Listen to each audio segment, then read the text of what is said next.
जानू गे जानू गे जानू सुनना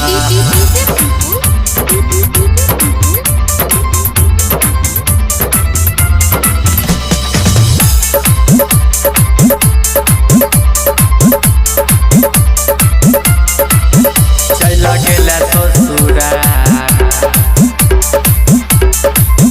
कोके दिलावा चला गेला ससुरा कोके दिलावा चला गेला ससुरा कोके दिलावा पवार चला गेला ससुरा कोके दिलावा पवार कहियो ने छौड़ी तोरा ठीक होतो गे छौड़ी तोरा निक नै होतो गे छौड़ी तोरा निक नै होतो गे छौड़ी तोरा निक नै होतो निक नै होतो presented by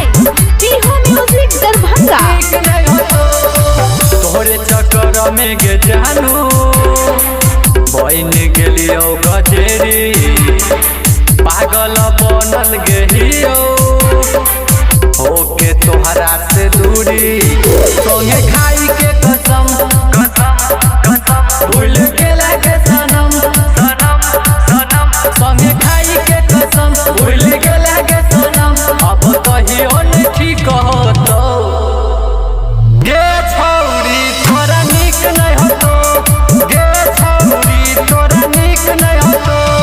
गे छौरी तोरा निक नै होतो